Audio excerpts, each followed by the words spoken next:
Details చూద్దాం. AP ఎన్నికలకు TDP, BJP, Janasena కూటమి ఉమ్మడి మేనిఫెస్టోను విడుదల చేసింది. ఉండవల్లిలో టీడీపీ అధినేత చంద్రబాబు నివాసంలో 3 పార్టీల నేతలు మేనిఫెస్టోను ఆవిష్కరించారు. చంద్రబాబు, జనసేన అధినేత పవన్ కళ్యాణ్, బీజేపీ రాష్ట్ర ఇన్ఛార్జ్ సిద్ధార్థనాథ్ సింగ్ ఇతర ముఖ్య నేతలు ఈ కార్యక్రమంలో పాల్గొన్నారు. తెలుగు జాతికి పూర్వ వైభవం తీసుకురావాలనే లక్ష్యంతోనే 3 పార్టీలు కూటమిగా జట్టు కట్టామని చంద్రబాబు తెలియజేశారు. రాష్ట్రాన్ని కాపాడుకోవటమే తన ప్రధాన లక్ష్యమని స్పష్టం చేశారు. పేదల సంక్షేమం కోసం సూపర్ 6 పథకాలతో ముందుకొచ్చినట్లుగా తెలియజేశారు. మేనిఫెస్టో అమలుకు కేంద్రం సహకారం మెండుగా ఉంటుందన్నారు. నెలకు 4,000 రూపాయలు పెన్షన్ బీసీలకు ఇస్తాం. బీసీలకు వాళ్ళ రక్షణ కోసం ప్రత్యేకమైన చట్టం ఒకటి తీసుకొస్తాం. బీసీ సబ్ ప్లాన్ ద్వారా 5 ఏళ్లలో 1,50,000 కోట్లు ఖర్చు పెట్టి తద్వారా వారి యొక్క వృత్తిపరంగా, చేతిపరంగా వాళ్ళకు పూర్తి సహకారం ఇచ్చి వాళ్ళ పైకి తీసుకొచ్చే కార్యక్రమాలు తీసుకుంటాం. అదే మరిగా స్థానిక సంస్థల్లో నామినేటెడ్ పోస్టుల్లో 34% రిజర్వేషన్స్ వల్ల రెస్టోర్ చేయడం, నామినేషన్ల ప్రాధాన్యత ఇవ్వడం, చట్టసభల్లో 33% రిజర్వేషన్ రావడానికి కేంద్రానికి రికమెండ్ చేస్తాం. కేంద్రంతో సంప్రదిస్తాం.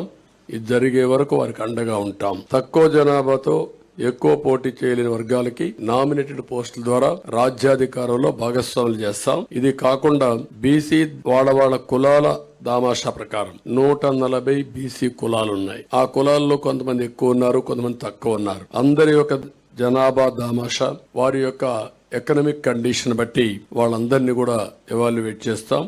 దీని ప్రకారం కార్పొరేషన్లు పెట్టి అన్ని కార్పొరేషన్లకు నిధులిచ్చి తద్వారా వాళ్ళని ఆర్థికంగా పైకి తేవడం కోసం కృషి చేస్తాం. స్వయం ఉపాధికి ప్రతి సంవత్సరం ఒక 10,000 కోట్లు ఖర్చు పెడతాం బీసీల కోసం.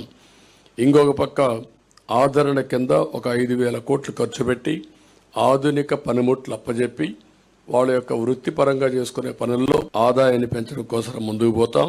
ఒక్కొక్క కులంలో వారసత్వంగా కొన్ని వృత్తులు వస్తూ ఉంటాయి. ఈరోజు యాదవులు ఉన్నారు. యాదవులు ఎప్పుడు కూడా పాడి పరిశ్రమ పైన ఎక్కువ ఆధారపడతారు.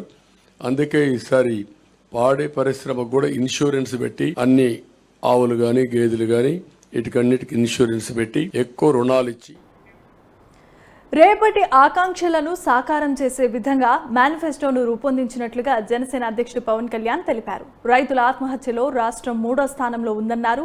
పోలవరం ప్రాజెక్టును గోదావరిలో ముంచారు. ప్రజా రాజధాని అమరావతిని విధ్వంసం చేశారు.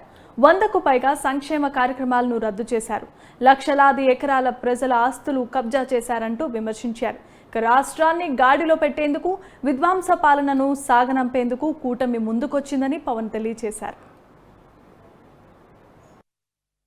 తిరోగామి దిశలో పయనిస్తున్నది. సమాజంలో ఎటు చూసినా అభద్రత, అశాంతి, హత్యలు, ఆత్మహత్యలు కనిపిస్తున్నాయి. ధరలు, పన్నులు, ఛార్జీలు, అప్పుల బాధుడితో ఒక్కో కుటుంబం పైన దాదాపు 8 లక్షల భారం మోపారు. 10 రూపాయలు ఇచ్చి 100 రూపాయలు కొట్టేస్తూ పొద్దున్నే పథకం కింద డబ్బులు ఇచ్చి సాయంత్రం సారా కింద పట్టుకెళ్లిపోయే ఈ ప్రభుత్వం చేస్తా ఉన్నారు. పట్టభద్రుల నిరుద్యోగంలో 24% దేశంలోనే ఏపీ మొదటి స్థానంలో ఉంది. రైతుల ఆత్మహత్యల్లో 3వ స్థానంలో, 18 ఏళ్లలోపు బాలికలపై జరుగుతున్న అత్యాచారాల్లో 2వ స్థానంలో ఉంది. పోలవరం నదుల అనుసంధానాన్ని గోదాట్లో ముంచేశారు. సంపద సృష్టి, ఉపాధి కల్పన కేంద్రమైన ప్రజా రాజధాని అమరావతిని విధ్వంసం చేశారు. SC, ST, BC, minority sub plan నిధుల్ని 1,00,000 కోట్లు దారి మళ్లించారు. ఇక అన్నా క్యాంటీన్లు కానీ, నిరుద్యోగ భృతి కానీ, పండగ కానుకలు లాంటి 100కి పైగా తెలుగుదేశం ప్రభుత్వ సంక్షేమ కార్యక్రమాలు రద్దు చేశారు. ముఖ్యంగా గత కొద్ది రోజులుగా నేను మాట్లాడుతాను ల్యాండ్ టైటిలింగ్ యాక్ట్ పేరు మీద, పట్టా పుస్తకాల మీద ఆంధ్రప్రదేశ్ రాజముద్ర తీసి జగన్ ఫోటో వేయించుకుని తన అచ్చరాకైన పనులు చాలా చేస్తూ లక్షలాది ఎకరాల ల్యాండ్ టైటిలింగ్ యాక్ట్ పేరు మీద లక్షలాది ఎకరాలని ప్రజల ఆస్తుల్ని కబ్జా చేస్తున్నారు.